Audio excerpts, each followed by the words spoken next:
Tuan-tuan maju ke depan sikit.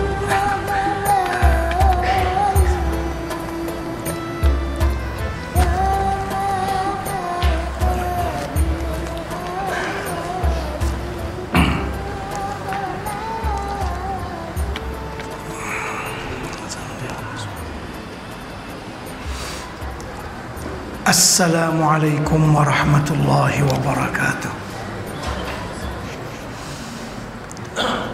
Bismillahirrahmanirrahim. Ila hadratin nabiyil mustafa rasulillah sallallahu alaihi wasallam wa ila kafatil anbiya'i wal mursalin wa li jami'al muslimina wal muslimat wal mu'minina wal mu'minat wa bil khusus ila rahil imam al-habib Abdullah bin Alawi al-Haddad rahimahullahu ta'ala syai'un ilaihumul Fatihah. A'udzu billahi minasyaitonir rajim. Bismillahirrahmanirrahim. Alhamdulillahi rabbil alamin.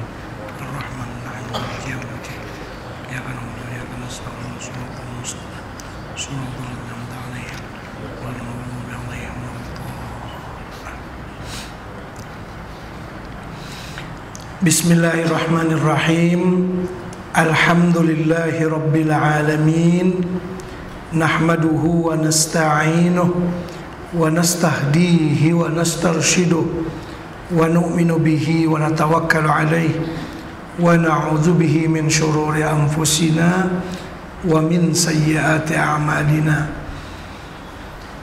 Allahumma salli wa sallim wa barik ala sayyidina wa maulana Muhammad wa ala alihi wa sahbihi wa man tabi'ahum bi ihsanin ila yaumiddin.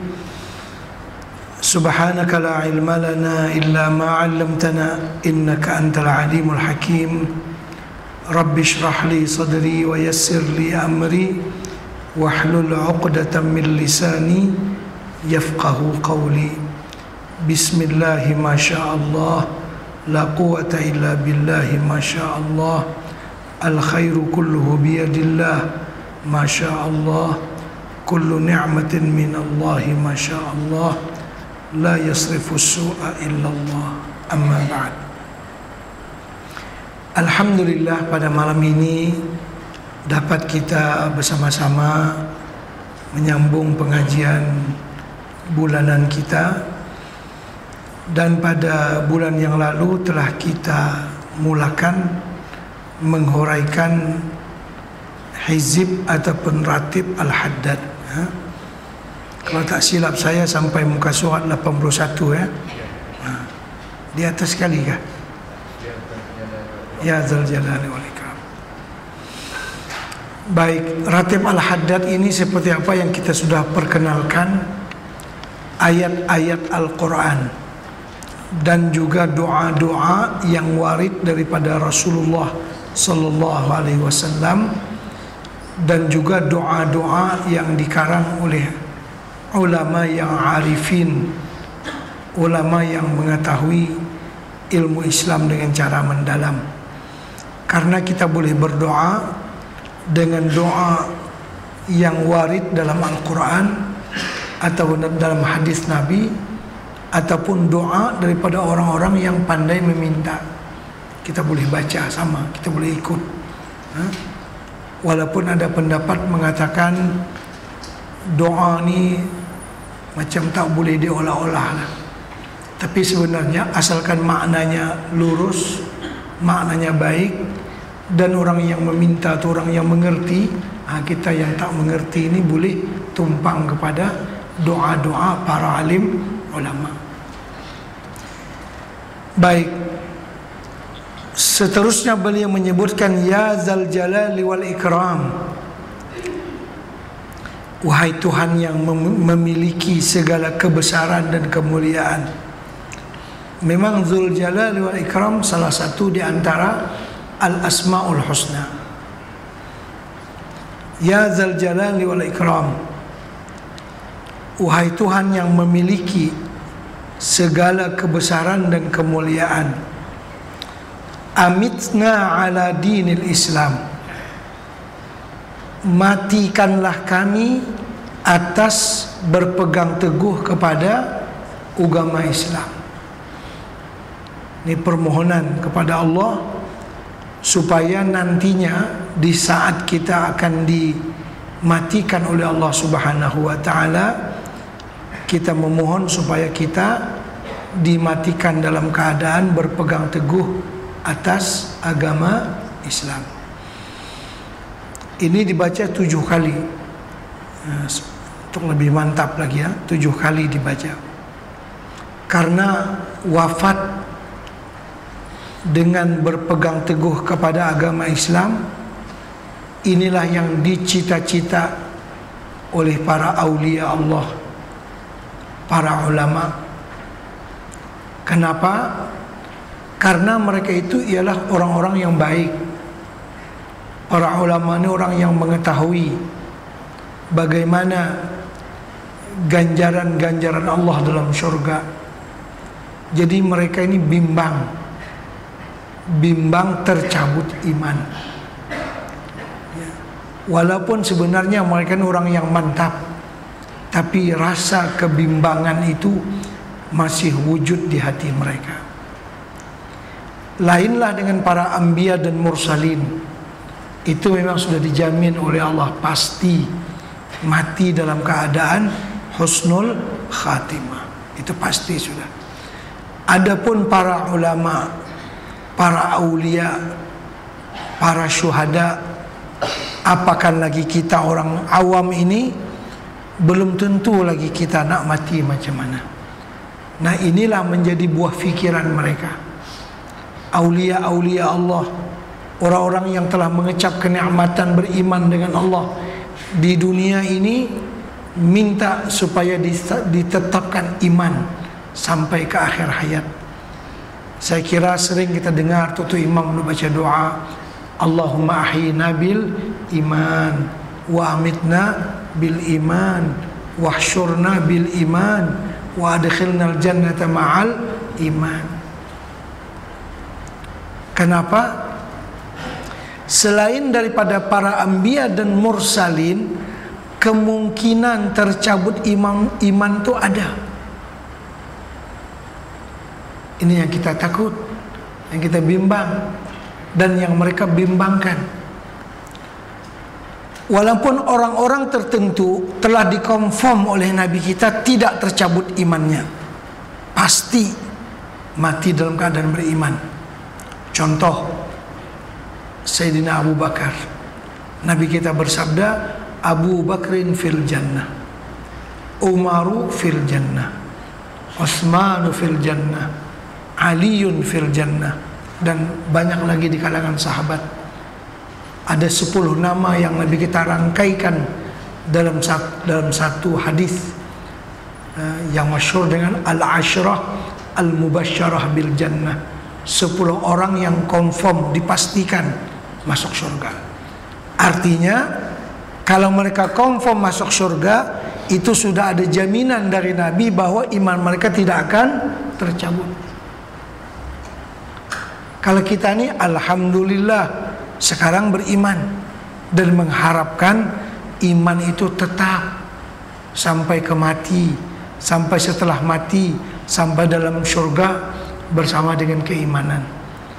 Itu yang kita mohon daripada Allah. Nah, apakah realitinya macam tu? Yang tu yang menjadi kebimbangan kita. Mohon betul-betul. takut-takut tercabut iman dengan godaan-godaan yang ada.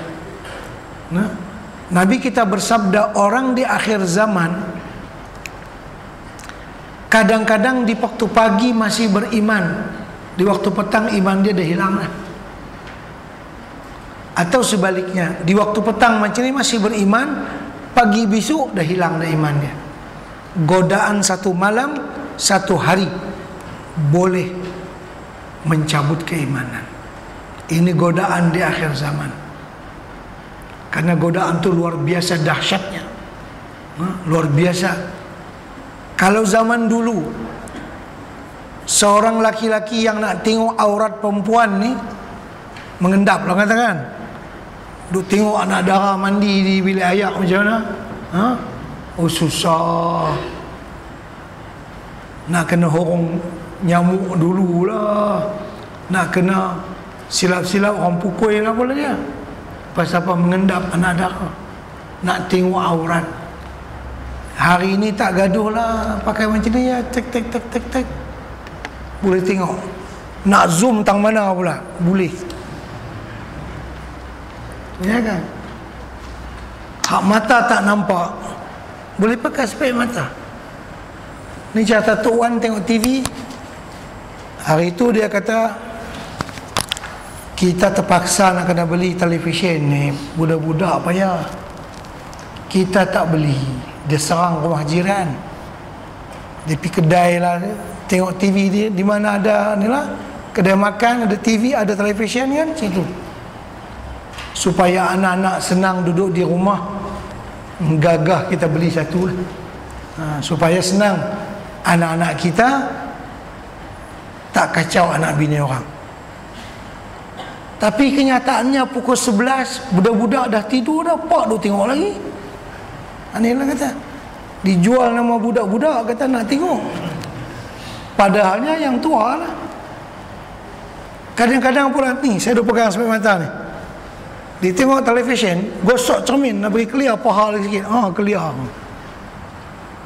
Ni orang tua macam ni, godaan di akhir zaman.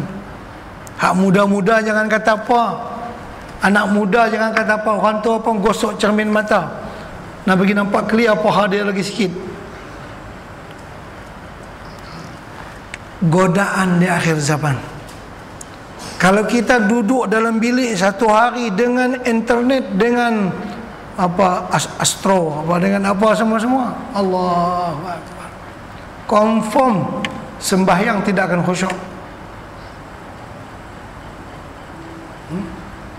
Dari lepas asar sampai maghrib tengok televisyen macam-macam. Sembahyang maghrib 10 kali baca qul a'udzu birabbin nas, tetap dia akan mari. Lepas takbir Allahu Akbar, nampak sebiji-sebiji tengok di televisyen tadi. Itu godaan kepada iman di akhir zaman. Sangat mudah sangat. Itu yang Nabi kita bersabda, kadang-kadang orang beriman di waktu pagi, mari petang imannya dah tercabut dah. Atau petang masih beriman, pagi besok dah tak ada.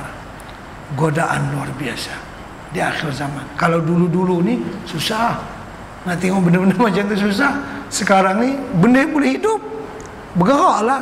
Dalam filem dia bergerak, bukan dia gambar mati. Masya Allah, tabarakallah. Inilah bimbang kita. Niat tua-tua pun kita bimbang. Macam mana kita bayang anak cucu kita 50 tahun akan datang. Allah. Yang kita kenal handphone ni pun baru tahun berapa? 90-an lah macam tu lah, senang kata. Baru 20 tahun lah dah macam-macam cerita ada handphone ni, ya kan? Tu baru 20 tahun. Sebelumnya kita pun tak tahu handphone. Tu 20 tahun ke depan macam mana? Allah. Inilah kita bimbang. Ya berdoa, ya dzal jalali wal ikram, amitna ala dinil Islam. Amitna tu kita bayangkan, na tu kami, diri kita, anak kita, isteri kita, cucu-cucu kita, semua kita bayangkan. Kesian mereka. Kita kalau tengok anak kita sakit gigi, sakit mata ke, sakit mulut ke, apa ke, senak ke, kalau kita kerja hari tu tengok teruk dia, cuti lah. nak bawa dia ke hospital. Kasihan kepada anak kita sakit maut, sakit mata. Tu tak kasihan kan mereka akan dipanggang di panas api neraka, nauzubillah, pada hari kiamat. Kenapa tidak diberikan didikan Islam yang betul, yang tepat? Nah, itulah kita. Jadi kita merayu kepada Allah betul-betul, ya zal jalali wal ikram, amitna ala dinil Islam. Ya Allah, matikanlah kami semua-semua ni lah, semua yang hadir ni lah, semua yang ada dalam rumah ni lah, semua anak-anak saya ni lah, semua yang dekat dengan saya ni lah. Kita minta, kita takut tercabut iman. Zaman dulu ada seorang ahli ibadat yang sampai ke tingkatan waliullah, namanya Bal'am bin Ba'ura. Ini kisahnya disebutkan dalam surah Al-An'am. Ini cerita zaman Bani Israel. Daripada kesalehan dia itu sampai anak murid dia pun dah terbang di udara. Maksudnya dah mempunyai karamah macam-macam. Nak pergi daripada kota warisan, nak pergi Kedah selangkah ya. Tengok ada di Kedah. Tengok ada di Singapura. Sekejap ya. Itu anak murid dia. Dia macam mana? Oh, lagi hebat lah pada. Tapi akhir-akhirnya tercabut iman sebelum mati. Itu karena itu dalam kitab Bustanul Arifin dibicarakan, mungkinkah kewalian itu tercabut? Mungkin.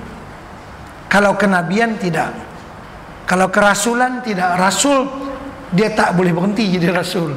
Nabi dia tak boleh berhenti jadi nabi. Memang itu orang-orang yang dipilih oleh Allah Subhanahu wa taala. Tapi wali-waliullah, walaupun orang-orang pilihan, mereka tidak sampai ke tingkatan maksum. Kan para anbiya ni maksum. Apa makna maksum? Mereka terpelihara daripada dosa yang kecil dan yang besar. Jadi mereka tidak berdosa karena mereka maksum. Nabi kita Muhammad maksum, Nabi Ibrahim, semua nabi-nabi maksum. Adapun para aulia, para ulama ni mereka tidak maksum. Mereka dalam istilah tauhid ialah orang yang mahfuz. Mahfuz, orang yang dipelihara. Maksud mahfuz itu macam mana? Kalau maksum 100% terpelihara, dia tak akan buat dosa. Kalau mahfuz, anggaplah 95% lah. Adalah juga sikit. Adalah juga sikit. Kalau orang awam ni 50% pun tak ada. Sama banyak antara dosa. Bola pun tengok, mengaji pun mari, semua boleh belakang, ya kan? Tak ada masalah dia. Yang ni pun boleh, yang ni pun boleh. Yang tengok yang baik pun mau, tengok yang tak baik pun mau. Ini kan jenis orang awam. Orang yang mahfuz ini kebanyakan halnya telah terpelihara. Cuma kadang-kadang ada jugalah, kalau bahasa kita di Kedah ni, silap hari bulan. Silap hari bulan ni kesalahan lah. Berlaku juga karena dia maklumlah tidak maksum. Jadi dia berlaku. Karena itu ketika Imam Junaid Al-Baghdadi, kan Sayyidut Taifah, ini penghulu segala ahli sufi. Orang bertanya kepada beliau, ayaznil wali? Wahai Tuan Syekh, apakah orang yang sampai ke tingkatan wali itu masih boleh berzina? Boleh tak? Orang jahil ni saya kata macam-macam lah. Ni orang yang sudah sampai ke tingkatan waliullah, apakah mungkin dia itu tersalah, berdosa sampai mengerjakan zina? Jadi Imam Junaid Al-Baghdadi menundukkan kepala dia, memikirkan untuk menjawab. Lalu diangkat kembali kepala dia, dia berkata, wa kana amrullahi qadaran maqdura. Kalau dah dicatat memang dia buat. Tu waliullah pun dia buat tu. Waliullah pun yalah, dia zina ni banyak. Zina mata, zina telinga, zina hidung, zina otak, zina tangan, zina kaki. Tuan-tuan faham ni semua kan? Zina yang paling besar, minta maaf, zina kemaluan tu, itu yang paling besar. Zina mata, tengok perempuan dengan syahwat, itu matanya telah berzina.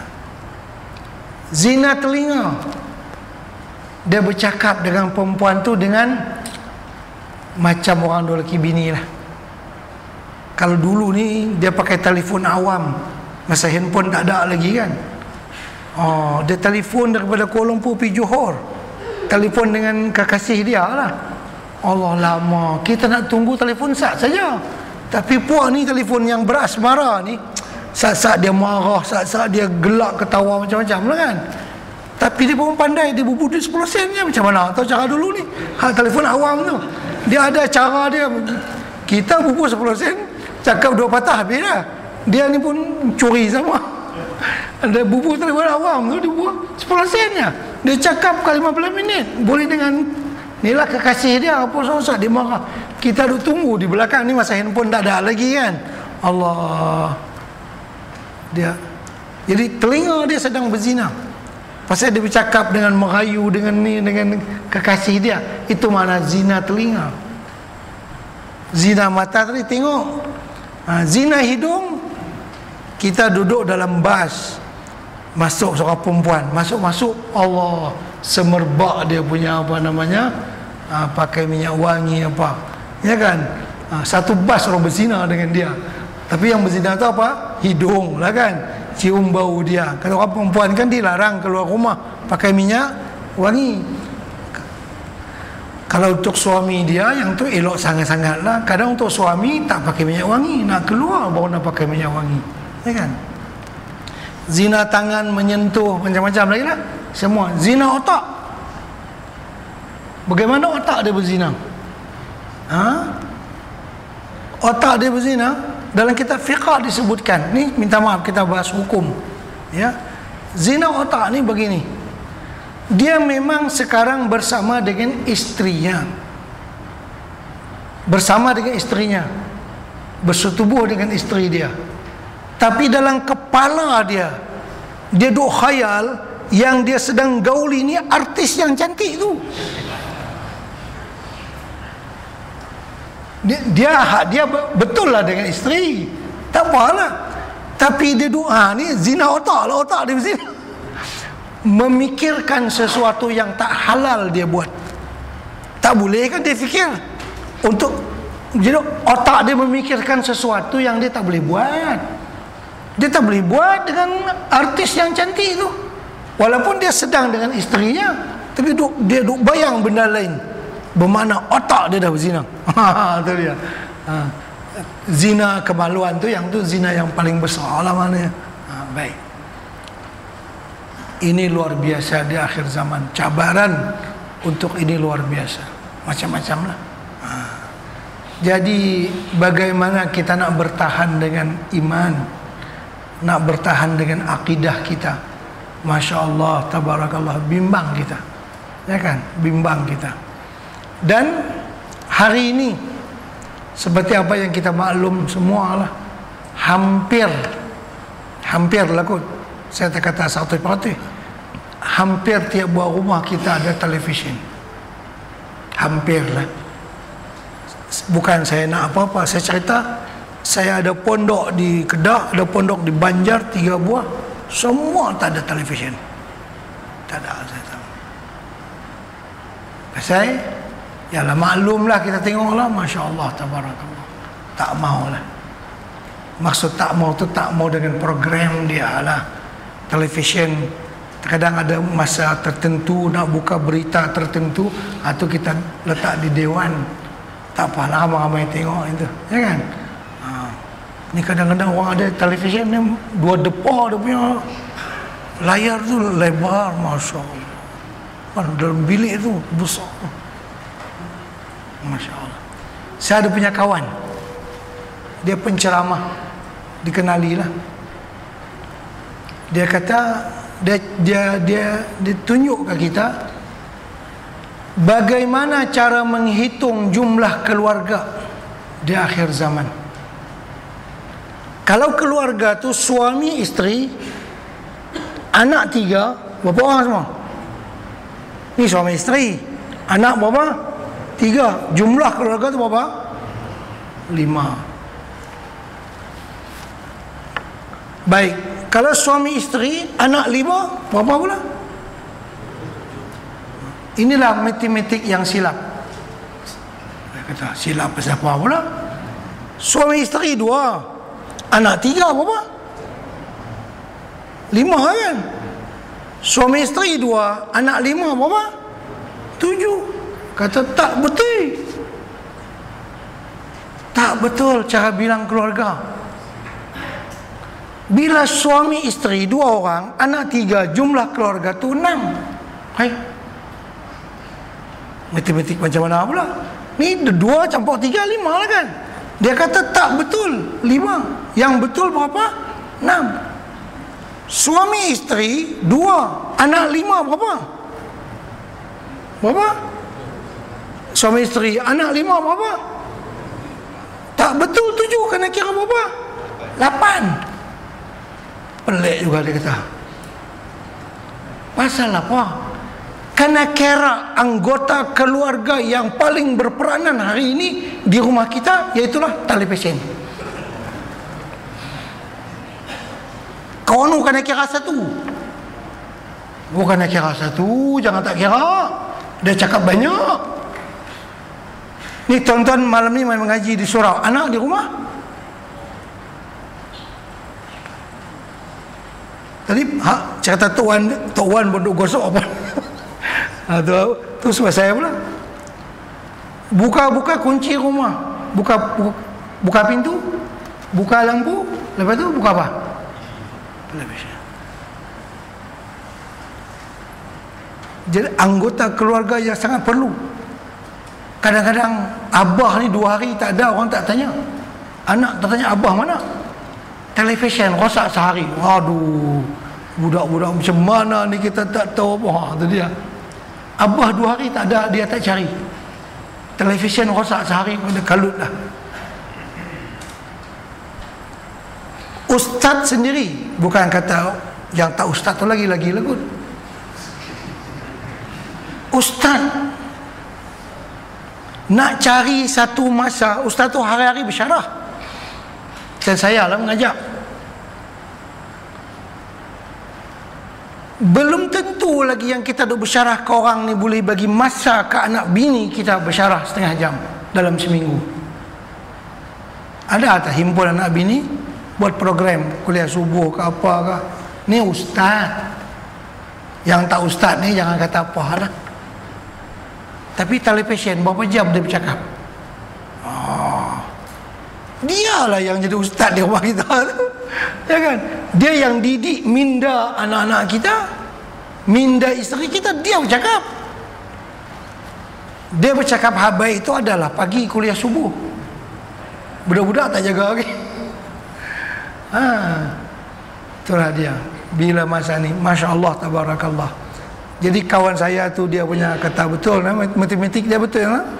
Jadi kalau keluarga 2, suami isteri, anak 3, jumlah dia berapa? 6. Kena kira satu apa? Televisi. Kalau 5 anak suami isteri, kena kira berapa?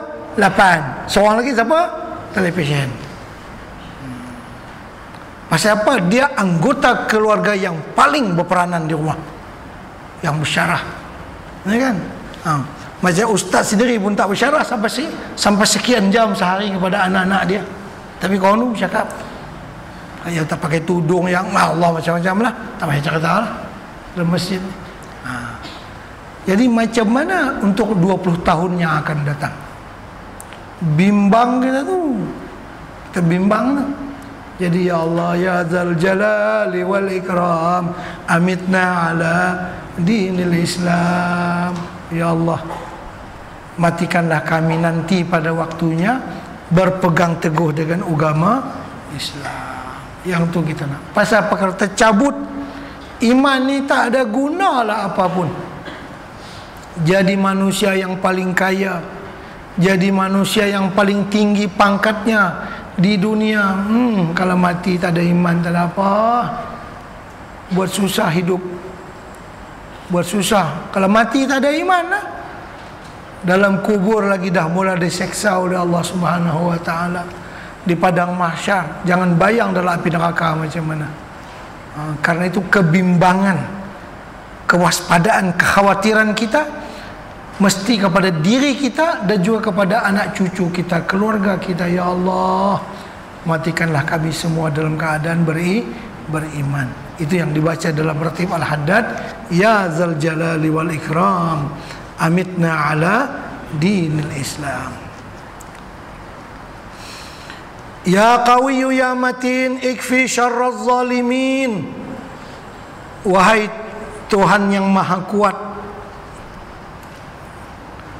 dan maha keras, ikfi, tahankan syarraz zalimin, kejahatan orang-orang yang zalim. Artinya jangan ada orang yang berlaku zalim di atas muka bumi ini. Karena kita ni iman tak kuat. Bila dia berlaku zalim ke atas kita, menyakiti kita, iman kita kadang-kadang boleh terkeluar tadilah. Kita menjadi orang yang terfitnah. Ya kan? Maksud orang yang berbuat zalim ni bukan kezaliman dalam pemerintahan saja. Maksud kezaliman ini orang yang memprogramkan benda-benda yang tak elok, macam program televisyen tadi. Itu orang yang zalim lah. Kenapa? Dia berusaha untuk menghancurkan iman kita, iman keluarga kita, iman anak-anak kita. Ya Allah, tahankan mereka. Jangan jadi demikian. Karena kami ini tak tahan diuji. Kalau diuji nanti saya tahan. Dengan media elektronik, media cetak dan sebagainya macam yang kita maklum. Masya Allah, tabarakallah. Kalau kita tengoklah televisyen ke, suara khabar ke, Masya Allah, tabarakallah. Kita khawatir atas keimanan kita. Macam-macam lah gambar yang tu macam, Masya Allah, tabarakallah. Ya kan, lebih baik tak payah baca, tak apa. Ya kan, benda tu kadang-kadang menggugah kita punya keimanan. Jadi ya Allah, Engkau tahankan kejahatan orang yang nak membuat kerosakan di muka bumi ini. Kerosakan di segi pemerintahan kah, kerosakan di segi media tadi kah, kerosakan di segi nak rosakan agama, rosakan akidah, rosakan itu ini dan sebagainya. Ya Allah, Engkau tahankan mereka. Aslahallahu umural muslimin. Semoga Allah memperbaiki segala urusan kaum muslimin. Sarafallahu syarral mu'zin. Semoga Allah menghilangkan kejahatan orang yang membuat gangguan. Mu'zin itu al-aza, orang yang membuat gangguan di atas muka bumi. Jadi kita berdoa dengan doa yang umum, dengan doa yang am. Artinya tidak menuju kepada si Anu bin Anu, tidak. Jadi begitulah doa yang dipanjatkan. Semoga Allah memperbaiki segala urusan kaum muslimin, siapapun mereka, apapun pegangan dalam kehidupannya. Ya Allah, Engkau perbaikilah dia semua. Bukan hanya kita nak memperbaiki kelompok kita sahaja, memang golongan kita saja tidak, tapi semua sekali lah. Semua Engkau perbaiki ya Allah. Ihwal kaum muslimin, berada di fahaman macam mana pun mereka, Engkau perbaik ya Allah keadaan kaum muslimin. Dan Engkau hilangkan daripada mereka kejahatan orang yang membuat kerosakan.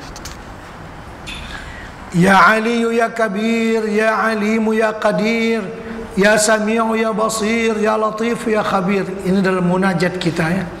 Ya Aliyu ya Kabir, wahai Tuhan yang maha agung dan yang maha besar. Ya Alimu ya Qadir, yang maha mengetahui dan maha berkuasa. Ya Sami'u ya Basir, yang maha mendengar, yang maha melihat. Ya Latif ya Khabir, yang maha halus, yang maha mengetahui dengan segala sesuatu. Ya Farijal Ham, ya Kashifal Gham, ya man li'abdihi yaghfiru wa yarham. Ya farijal ham, wahai Tuhan yang menghilangkan segala duka cita. Alham, humum, duka cita, kesedihan. Ya kashifal gham, wahai Tuhan juga yang menghilangkan segala kesedihan, kesusahan hati, segala kesedihan. Ya man li'abdihi yaghfir wa yarham, Tuhan yang mengampuni bagi hambanya dan mengasihi bagi hambanya. Maksudnya, kita dalam munajat kita memohon kepada Allah supaya dihilangkan daripada kita segala duka cita, segala kesusahan, segala masalah-masalah yang dihadapi dalam kehidupan. Kadang masalah ini menjadi penghalang untuk kita dapat mengerjakan sesuatu ibadah kepada Allah. Dengan bermacam-macam ujian Tuhan, kadang-kadang kita tak dapat nak menunaikan ibadat kepada Allah. Diuji oleh dengan sakit, diuji oleh dengan itu ini, lalu kita tak dapat nak buat ibadat, rugilah. Karena itu kita memohon kepada Allah supaya dihilangkan segala yang menyedihkan kita, segala yang menyulitkan kita, segala yang menyusahkan kita, supaya kita lapang nak buat ibadat ni, lapang. Kadang-kadang syaitan dia kacau kita, tujuannya untuk menghalang kita daripada beribadat kepada Allah Subhanahu wa taala. Dia kacau tang lain, tapi kita yang menjadi mangsa. Kita bagi contoh, mungkin sebahagian daripada tuan-tuan dan perempuan pernah mengalami hal ini. Kita yang ada anak ni, anak kecil, kadang-kadang budak-budak ni yang umur 6 bulan, 5 bulan, setahun ni, bila main pukul 2 dia teriak. Dia teriak. Allah, kita dua lelaki bini gilak lah, apa namanya, kilik dia. Letak atas handui pun dia teriak. Letak atas tilam lagi-lagi lah. Dia nak kena dukung, gilik dukung dua lelaki bini. Daripada pukul 2 sampai pukul 5, barulah budak tu dia rasa macam reda sikit, barulah dia nak tidur. Kita pun dah berdiri duk usung anak gilak kan, dua lelaki bini, letihlah kita.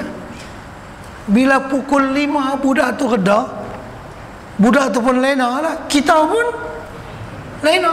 Akhir-akhir terlepas main subuh. Ni sebenarnya syaitan dia kacau budak, nak bagi pak jangan bangkit sembahyang subuh. Itu saja, melalui anak dia kacau anak kita. Mungkin ada sebahagian kita yang pernah mengalami keadaan macam tu lah. Elok-elok orang dah mula dekat-dekat nak bang, dan masa tu baru dia sengap. Kita pun sengap sama. Mana syaitan pun gelak ke kita lah. Itulah dia. Itulah dia. Dia kacau anak kita. Sebenarnya dia tak kacau kita, tapi dia kacau anak kita. Jadi kita pun dengan anak tu tadi, kita usung, gilak, dukung apa semua malam kan, tak boleh letak dia teriak, letak dia menangis. Elok-elok pukul 5 baru dia reda. Allah, kita pun mengantuk sangatlah. Dah 2 jam duk gilak dua lelaki bini, ya kan? Tapi kalau gilak dua lelaki bini ni hak kuat isteri lah, bini lah kuat dukung anak ni. Laki-laki ni memang dia kuat, angkat balak dia kuat, tapi dukung anak dia tak kuat. Angkat kayu balak dia kuat, tapi nak dukung anak ni dia tak boleh. Kerana fitrah laki-laki macam tu, ya kan? Orang perempuan ni tahanlah dengan anak ni, dengan karenah dia, dengan tahan. Kita orang laki-laki nak menyebab, kita nak marah saja, tak tahan. Kadang-kadang sementara mak dia nak pergi bilik ayak tu, bolehlah kita tunggu duit sat, ya kan? Kalau harap tunggu sungguh-sungguh tak boleh. Sila-sila hapa tu menguruh dulu anak, tak lena lagi. Yang pak tu kho di bondoi dah tidur dah, anak tak tidur lagi, pak tidur dah. Ini nak cerita. Jadi Masya Allah, tabarakallah, tak tahan kita. Jadi Syaitan kadang-kadang dia macam tu lah, dia nak ganggu kita. Dia tahu kita orang yang rajin sembahyang berjamaah, pergi ke masjid. Malam tu tak pergilah, nak buat macam mana? Nak bangkit tak boleh bangkit, tak cukup tidur. Jadi berjayalah syaitan, dibuat konspirasi lah maknanya. Kalau bahasa orang konspirasi lah, dia atur macam mana yang menjadi korbannya, dia tak bangkit sembahyang subuh. Ada sorak yang tu lah. Itu cara dia, teknik dia, membelit kita, menggoda kita dengan cara tak langsung. Itulah apa namanya, syaitan. Jadi kita mohon kepada Allah supaya kita nak beribadat ni tak ada gangguan.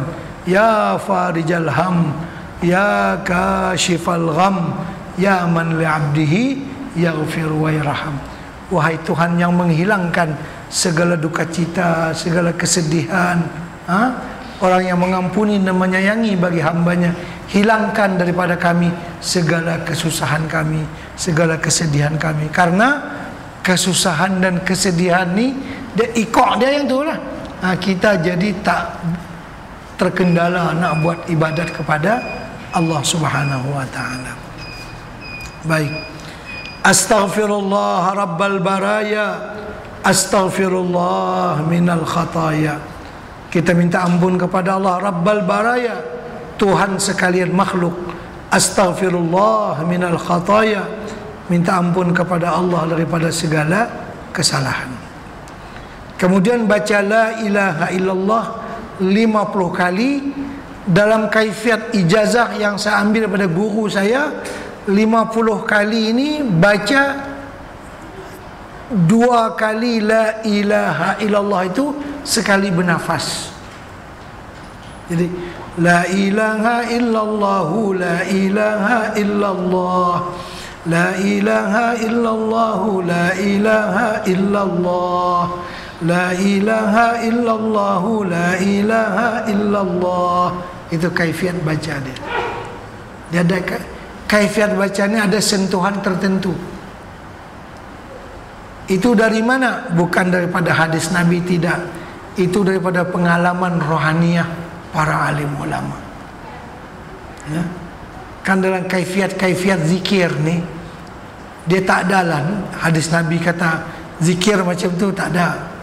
Ataupun yang cerita dalam kitab Hidayatus Salikin, kitab Sairus Salikin, nak hangguk zikir ni kan ambil kira masa nafi, masa isbat dia, angkat kepala daripada pusat. La ilaha illallah. Dia illallah tu pukul ke sebelah mana? Sebelah hati, sebelah kiri ni. Itu. Jadi dia buat macam ni. La ilaha illallah, la ilaha illallah. Adakah hadis Nabi yang tu? Tak ada. Tapi ini pengalaman rohaniah namanya. Pengalaman rohaniah ni oleh setengah ulama dengan cara macam tu dia berkesan, boleh memasukkan kebesaran Allah dalam hati kita. Pengalamannya memang hadis Nabi tak ada. Pengalaman rohaniah ni tidak jadi masalah, boleh ditiru oleh orang lain. Kita pun boleh tumpang. Macam kita tujuan nak pandai baca Quran, ya kan? Tujuan kita nak pandai baca Quran, ada kaidah Baghdadiyah, ada kaidah Iqra, ada kaidah apa lagi? Qiraati, ada apa lagi? Macam-macam yang ketuk meja tu apa? Macam-macam. Ada hadis Nabi lah yang tu? Tak ada. Dari mana? Pengalaman guru-guru yang mengajar ni, mereka dapat ilham dengan cara macam ni, budak cepat boleh baca Quran. Hadis Nabi tak ada, memang tak ada. Kulah yang kamu duk mengajar Quran ni dengan Iqra, dengan apa namanya, ba tak aba apa. Kalau dulu kan an in on ban bin bun, yang wassalamu akhirnya kan, ni zaman dulu ni kan. Yang tu memang tak ada hadis Nabi. Itu pengalaman. Macam mana nak bagi kita cepat boleh pandai baca Quran. Tak ada masalah yang tu. Ada hadis Nabi, tak ada masalah. Jangan jadi segala sesuatu apa hadis Nabi dia. Bukan macam tu. Dia pengalaman rohaniah. Nah, begitu juga dalam memasukkan kebesaran Allah dalam hati, sehingga kita rasa besar, memasukkan keiman dalam hati. Cara nak bagi masuk, bukan kalau kebesaran dunia tak payah ajarlah. Dunia ni memang dianggap besar oleh banyak hati, tapi nak rasa Allah, idza zukirallahu wajilat qulubuhum, disebut nama Allah getar hati mereka. Macam mana cara dia? Dalam Quran dia tak ada tekniknya. Itulah yang diamalkan oleh para ulama, dan itulah yang akhirnya menjadi satu tarekat. Tarekat Naqsyabandiyah, Qadiriyah, tarekat Syadziliyah, itu kan pasti apa? Itu pengalaman rohani yang ulama. Bagaimana caranya membersihkan hati dan memasukkan kebesaran Allah ke dalam hati seseorang. Itu saja.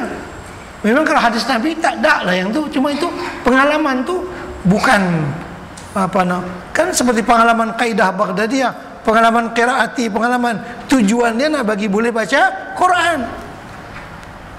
Nak timbul rasa kebesaran Allah dalam hati dengan cara apa? La ilaha illallah, la ilaha illallah. Itu misalnya. Itu cara. Maka boleh pengalaman itu. Apa diajarkan? Ini supaya kita faham. Kadang orang tanya tarekatnya ada hadis Nabi tak macam itu. Itu pengalaman rohaniah oleh para alim ulama. Dengan cara demikian mereka cepat merasakan iman dalam hati mereka. Itu tak ada masalah. Supaya kita faham duduk permasalahan tu. Begitulah juga tadi. La ilaha illallah dalam ratib al-haddad ini dibaca 2 kali, 1 kali bernafas. Nak huraikan macam mana dia? Ini ada pengalaman rohaniah orang. Jadi dibaca la ilaha illallah, la ilaha illallah, la ilaha illallah, la ilaha illallah. Itu cara baca dia, lagu dia. Jadi 2 kalimat sekali bernafas. Adalah dia punya kesan dia. Baik. Kemudian Muhammad Rasulullah sallallahu alaihi wa alihi wasallam wa syarrafa wa karrama wa majjada wa azzam wa radhiyallahu ta'ala an ahli baitihi at-tayyibin at-tahirin wa ashabil akramin wa azwajihi at-tahirati ummahatil mu'minin wa tabi'ina lahum bi ihsan ila yaumiddin wa alaina ma'hum wa fihim bi rahmatika ya arhamar rahimin. Ini mengenang jasa-jasa orang yang baik yang mendahului kita, yang menyampaikan agama ini kepada kita. Agama Islam kan dibawa oleh Nabi Muhammad, tapi dia sampai kepada kita melalui mana? Sampai kepada kita melalui siapa? Para alim ulama, para sahabat Nabi, para tabi'in dan tabi'ut tabi'in. Nabi kita sudah lama meninggal dunia, 1400 tahun yang lalu. Kita tak jumpa dengan Nabi, tapi agama sampai ke kita. Alangkah baiknya kita orang yang mengerti berterima kasih kepada generasi yang mendahului kita. Itu yang disebut ke sini. Kita radhiyallahu taala an ahli baiti at-tayyibin at-tahirin wa ashabil akramin wa azwajit tahirat ummahatil mu'minin wa tabi'ina lahum bi ihsan ila yaumiddin. Itu menyebut kebaikan orang-orang yang mendahului kita, yang mereka itu berjasa ke atas menyampaikan agama yang baik ini kepada kita. Jangan jadi orang Syiah.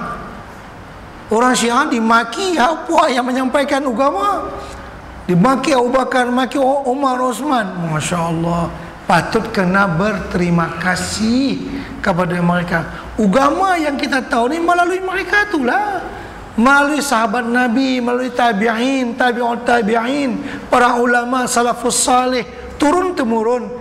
Kita pun tahulah agama ni melalui ulama-ulama ni yang menyampaikan, ya kan, melalui kitab yang mereka karang.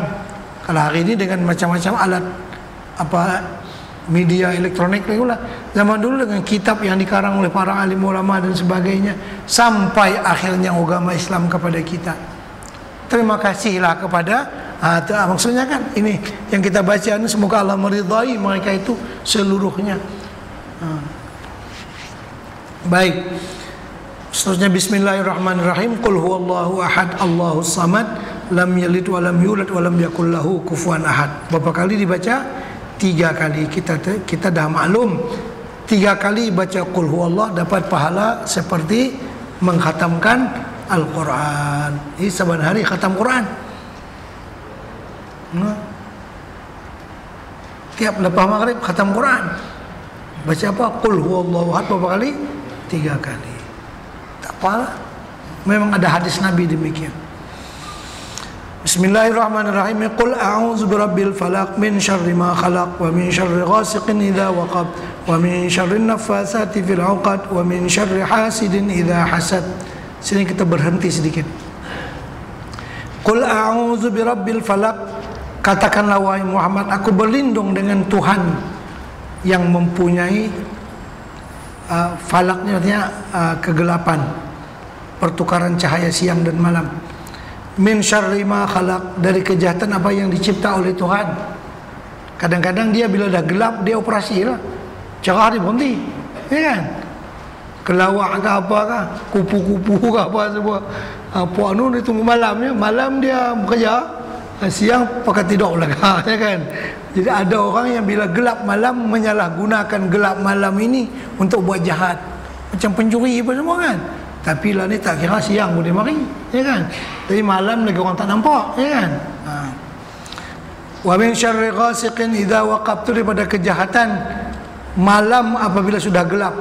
Memang gelap malam tu dia boleh jadi jahat. Yalah, orang tak nampak.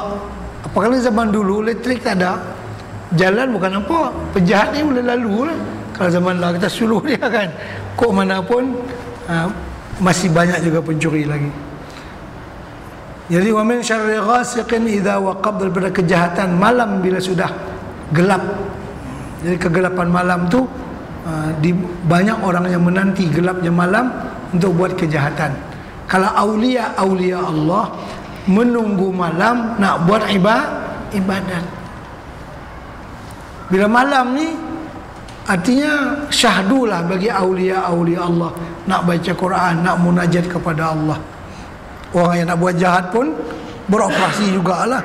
Itu kita berlindung dengan Allah daripada kejahatan itu. Wa min syarrin naffasati fil 'uqad, dari kejahatan bomo-bomo yang mengikat pada uqad tu, buhul-buhul.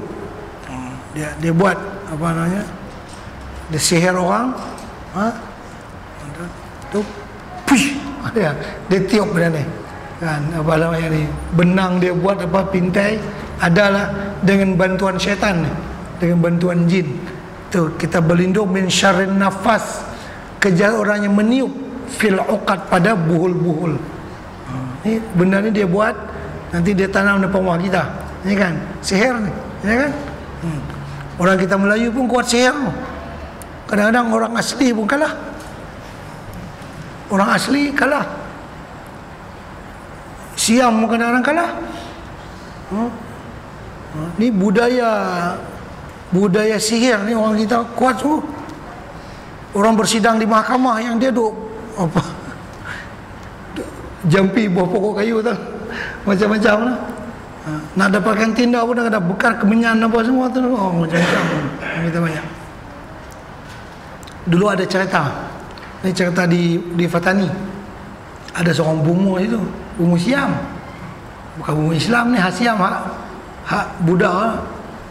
Dia tak tahu macam mana dia kata orang jadi makbul dia ni. Masya Allah. Orang kita Islam nak pergi ke dia. Terutama ni cerita dulu. Yang cerita ni Sanusi Jin kepada saya. Bukan. Dia cerita, artinya siapa nak menang pilihan raya kena pergi jumpa ke dia. Dia pun pandai lah, adalah cara doa dia. Tapi bubuh gambar di belakang tu, tikam gambar di belakang. Ini cerita. Jadi dia pun pergi itu, dia cerita. Masa dia jadi menteri besar lah, dia cerita lah macam tu lah. Cerita bukan rahsia lah, rahsia dia cerita tengok orang banyak lah. Saya dengar dia cerita. Jadi dia pun, dia kata dia buat gambar lah, habis itu nak tikam tu, tengok calon semua ada belakang. Kawan-kawan semua ada belakang di situ. Mana puak ni kata awal lagi lah datang ke situ nak minta bantuan bumo ni. Macam orang kita pakai sungguh bumo ni, ya kan, macam-macam. Karena itu kita berlindung min syarrin nafasati fil 'uqad, dari kejahatan orang yang mengikat, membuhul benda dan dia tiup dengan bantuan syaitan. Ini kita berlindung dengan Allah. dengan cara sihir. Wa min syarri hasidin idza hasad. Dan dari kejahatan orang yang dengki bila dia dengki. Orang kalau dengki kepada kita, dia pandang kita, pandangan itu beracun. Orang tu dia dengki pada kita, dia renung kita dengan apa, renung lah bagi. Pandangan itu beracun. Silat-silat kita boleh tiarap, boleh lumpuh, boleh rebah dengan cara dia pandang. Ini bukan kita, ini Al-Quran berbicara. Wa min syarri hasidin, dari kejahatan orang yang hasad, idza hasad, kalau dia dengki. Orang dengki bila memandang kita dengan pandangan kedengkian dia, kita tak ada dinding, kacau, kita boleh rebah. Ini Al-Quran, bukan kita buat apa, kejahatan orang yang syarri hasid, orang yang dengki, idza hasada. Artinya orang yang dengki itu kalau memandang kita dengan pandangan kedengkiannya, pandangan itu beracun, pandangan itu berbahaya. Dia kirim macam radioaktif tuh. Dia tembakkan radioaktif kepada kita tuh. Nah, itu kalau kita tak ada apa namanya pendinding. Budak-budak macam itu juga. Jadi budak-budak yang kecil ini mereka tak ada langsung. Kita bolehlah baca Ayatul Kursi. Tapi anak kita umur 3 bulan kata apa? Tapi tak payahlah jadi orang tua dulu. Dia letak kacip lah di bawah apa namanya ni, besi apa. Ni kan ada macam-macam tu. Ni tahayul orang tua pula. Dia di bawah budak ni kan letak apa? Itulah. Apa? Kacip pinang letak, kata supaya syaitan jangan main. Yang tu hadis maudhu' tak ada. Tak boleh ikutlah itu. Bacakanlah doa tadi ni. Kan Qul a'udzu birabbil falaq dan Qul a'udzu birabbin nas itu turun untuk selain daripada tujuan yang lain, Nabi kita bagi jampi kepada Hasan dan Husain cucunya. Bacakan kepada anak kita. Saban malam kita nak tidur kita baca.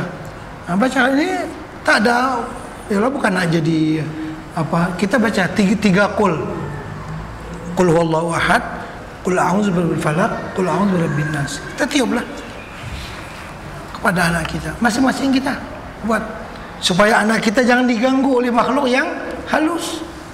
Tadi kan dia ganggu, dia teriak pukul 2. Itu yang kita pun tak boleh bilang subuh. Tu dia masuk kepada budak ni, jadi kita jadi mangsa. Karena itu kita pagari mereka. Mereka tu dipagar supaya kita aman, supaya dia aman juga. Jadi wa min syarri hasidin idza hasad, baca doa. Kemudian bismillahirrahmanirrahim. Qul a'udzu birabbin nas, malikin nas, ilahin nas, min syarril waswasil khannas, alladzi yuwaswisu fi sudurin nas minal jinnati wan nas. Yang mengganggu manusia ni dua, jin pun ada, manusia pun ada. Ya kan? Yang mengganggu. Sama ada jin ni makhluk halus lah, dia rasuk orang. Manusia dia hantar SMS kepada kita, dia hantar benda yang tak elok kepada kita, ya kan? Dia kacau kita, atau dia sendiri jadi macam-macam lah, mengganggu kepada kita, mengajak kita untuk mengikuti benda-benda yang tak baik, ya kan? Menggoda kita dengan macam-macam cara dia. Memang minal jinnah, daripada jin, wan nas dan manusia. Jadi yang mewas-was di hati manusia itu ada daripada kalangan jin, ada dari kalangan manusia ini sendiri. Baik. Selanjutnya Al-Fatihah itu kan dibaca untuk apa namanya ni, Datuk nenek kepada Al-Habib Abdullah Al-Haddad ni. Al-Fatihah ila risina Al-Faqih Al-Muqaddam Muhammad bin Alawi ba'alawi wa usuli wa furu'i wa kafati sadatina Ali Abi Alawi anna Allah yu'li darajatihim fil jannah wa yanfa'una bihim wa bi asrarihim wa anwarihim fid din wa dunya wal akhirah. Ini hadiah Fatihah kepada pendahulu-pendahulu kita yang baik. Kemudian Al-Fatihah yang kedua dihadiahkan kepada ila arwahi sadatina sufiyah, kepada ahli-ahli sufi. Aina makanu, dimanapun mereka berada. Wa inna mahalla arwahum fi masyariqil ardi wa magharibiha. Anallah yu'li darajatihim fil jannah. Allah meninggikan darjah mereka dalam syurga. Wa yanfa'una bihim wa bi'ulumihim. Allah memberi manfaat kepada kita dengan mereka, dan dengan ilmu mereka, dan dengan rahasia mereka, dengan nur mereka. Wa yulhiquna bihim fi khairin wa afiyah. Dengan keberkahan. Ini diakui bahwa ulama-ulama sufi, banyak mereka ini berdakwah di mana-mana menyampaikan agama, karena mereka tidak mencari upahan. Mereka tulus ikhlas karena Allah Subhanahu wa taala. Kalau kita lihat bagaimana Islam berkembang di India, berkembang di negara kita ini pun banyak peranan daripada orang-orang sufi sebenarnya, ketimbang peranan raja. Raja ini yang memerintah selepas itu. Islam kebanyakannya dibawa masuk oleh ulama-ulama ahli sufi. Kalau di Jawa ada wali apa namanya? Wali Songo orang panggil. Songo itu bahasa Jawa, bahasa kita Songo itu 9. Kalau di Bali ada wali Pito. Pito itu berapa tuh? 7. Jadi para ulama, aulia-aulia Allah, itulah yang banyak berkorban zaman dahulu, bertungkus lumus untuk mengembangkan agama yang mulia ini. Karena itu disepakati oleh ahli sejarah bahwa Islam berkembang di Nusantara ini tanpa ada peperangan. Yang ada peperangan selepas Islam berebut kuasa. Waktu Islam disampaikan daripada India ke, daripada Hadramaut ke, mari ke sini dengan tak ada apa-apa. Tentu orang-orang yang menyampaikan itu mempunyai kekuatan rohaniah yang tinggi. Kalau tidak, dia tak sampai, ya kan? Bagaimana orang kita, datuk nenek kita dulu boleh menjadi orang Islam, terkesan dengan dakwah mereka itu. Jadi kita hadiah Fatihah kepada mereka-mereka, pendahulu-pendahulu kita yang baik-baik, ya kan? Supaya kita dapat mengerti dan bersyukur, berterima kasih kepada mereka-mereka itu.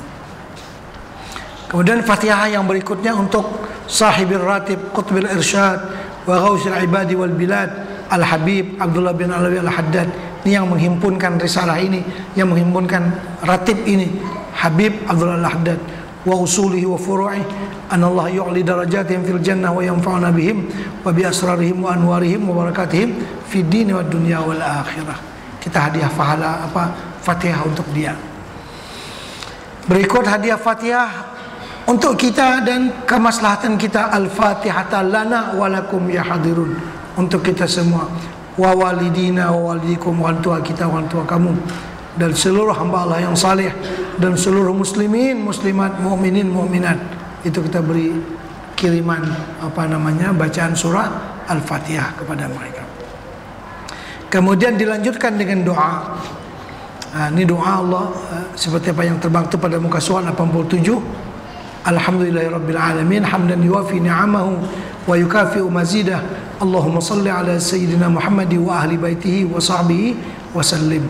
Jadi doa ini dengan bertawassul dengan surah Al-Fatihah, dengan kebesaran surah Al-Fatihah. Maksudnya kita berdoa, ya Allah, ya Tuhan kami, dengan kebesaran dan keagungan dan rahasia-rahasia yang Engkau turunkan dalam surah Al-Fatihah itu, Engkau ampunkanlah dosa kami, Engkau tunaikanlah segala hajat kami, dan sebagainya dan sebagainya. Artinya di sini kita menyebutkan kelebihan surah Al-Fatihah. Allahumma inna nas'aluka bihaqqil Fatihatil mu'azzamah wa sab'il masani an taftaha lana bikulli khair. Tolong buka bagi kami segala pintu kebaikan. Wa anta tafaddal alaina bikulli khair. Engkau karunia kepada kami dengan segala kebaikan. Wa anta ja'alana min ahlil khair. Engkau jadikan kami semuanya orang yang baik. Wa antu'amilana, Engkau bermuamalah kepada kami ya Allah seperti mana Engkau bermuamalah kepada orang yang baik-baik. Kalau kami ini orang tak baik, ya kan? Jadi kita mohon kepada Allah supaya bermuamalah kepada kita seperti mana Allah bermuamalah kepada orang yang baik-baik. Wa antahfazana, ya Allah dipeliharalah fi adyanina, agama kita, wa anfusina wa auladina wa ashabina wa ahbabina, semuanya kita doakan, kawan-kawan, anak-anak kita, sahabat-sahabat dan orang yang kita kasihi, supaya dipelihara min kulli mihnatin, cobaan, wa bu'sin, kefakiran, wa dhair, kesesatan. Innaka waliyyu kulli khair wa mutafaddilun bi kulli khair wa mu'tin li kulli khair ya arhamar rahimin. Wa sallallahu ala sayyidina Muhammad wa ala alihi wasallam walhamdulillahirabbil alamin. Ada 3 lagi. Allahumma inna nas'aluka ridhaka wal jannah wa na'udzubika min sakhatika wan nar. Ini doa selalu kita baca di bulan Ramadan. Ramadan ini jangan tertinggal ya nih. Allahumma inna nas'aluka ridhaka wal jannah. Minta ridha Allah didahulukan, dan setelah itu syurga, dan berlindung dengan Allah daripada kemurkaan Allah dan api neraka. Karena syurga itu adalah sebahagian daripada tempat ridha Allah, dan api neraka itu sebahagian daripada tempat kemurkaan Allah. Jadi yang kita kehendaki ridha Allah. Kalau Allah telah ridha kepada kita, takdir, ini takdir tapi takkan dia buat. Kalau Allah telah meridai kita, kalau takdir dia bubuh kita dalam neraka pun tak apa, tak ada masalah. Jadi karena ridha Allah itu lebih besar, paling besar. Kan malaikat-malaikat yang bertugas di neraka itu mereka bukan pandai. Malaikat-malaikat yang bertugas tu, kan dalam api neraka itu ada malaikat Malik dan anak buahnya, malaikat Zabaniyah. Bila Allah meridai mereka tak ada masalah, mereka duduk dalam api neraka.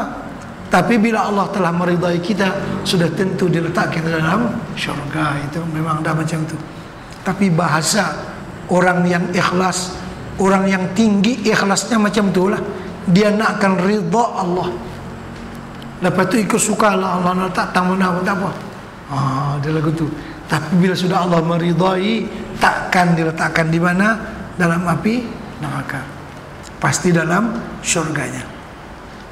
Ya alimas sirri minna la tahtikis sitra anna wa'afina wa'fu anna wa kullana haitsu kunna. Wahai Tuhan yang mengetahui rahasia kami, janganlah Engkau bongkarkan rahasia kami, tutupkanlah ya Allah. Maafkan kami. Wa kullana haitsu kunna. Ya Allah, hendaklah Engkau bersama kami di mana kami berada. Dan yang terakhir sekali, ya Allahu biha, ya Allahu biha, ya Allahu bihusnil khatimah. Ini kembali kepada yang tadi ini, yang meminta husnul khatimah, artinya kebaikan. Ya Allahu biha, ya Allahu biha, ya Allahu bihusnil khatimah. Ya Allah, kami sangat perlu kepadanya, kami sangat perlu kepadanya. Apa yang kita sangat perlukan ialah mati dalam keadaan beriman. Jadi sampai situ habislah ratib Al-Haddad ini. InsyaAllah nanti kita akan sambung kembali dengan bermacam-macam salawat. Ada salawat tibbiyah, ada salawat kamilah, ada salawat munjiyah, ada salawat al-fatih, ada salawat al-azimiyah, dan yang lain-lain lagi. Baik, kita akhiri majlis kita dengan kita baca doa sama-sama. Kita baca La ilaha illallah 3 kali, kemudian Muhammadur Rasulullah sekali, Ya Zal Jalali wal Ikram 3 kali, dan Amitna ala din Islam sekali. Mari tuan-tuan ikut sama kita baca. La ilaha illallah, La ilaha illallah, La ilaha illallah, Muhammadur Rasulullah. Ya Dzal Jalali wal Ikram, Ya Dzal Jalali wal Ikram, Ya Dzal Jalali wal Ikram, Amitna ala dinil Islam. La ilaha illallah, La ilaha illallah, La ilaha illallah, Muhammadur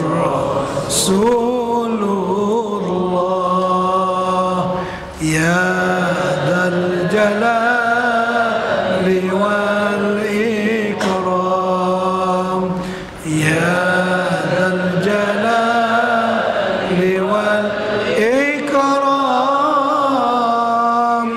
Ya Dzal Jalali wal Ikram, amitna ala dinil Islam. La ilaha illallah, la ilaha illallah, la ilaha illallah, Muhammadur Rasulullah. Ya Dzal Jalali wal Ikram, Ya Dzal Jalali wal Ikram, Ya Dzal Jalali wal Ikram, amitna ala dinil Islam. ربنا تقبل منا إنك أنت السميع العليم وتب علينا إنك أنت التواب الرحيم. ربنا آتنا في الدنيا حسنة وفي الآخرة حسنة وقنا عذاب النار. صلى الله على سيدنا محمد وعلى آله وصحبه وسلم. سبحان ربك رب العزة عما يصفون وسلام على المرسلين والحمد لله رب العالمين. تقبل الله منكم.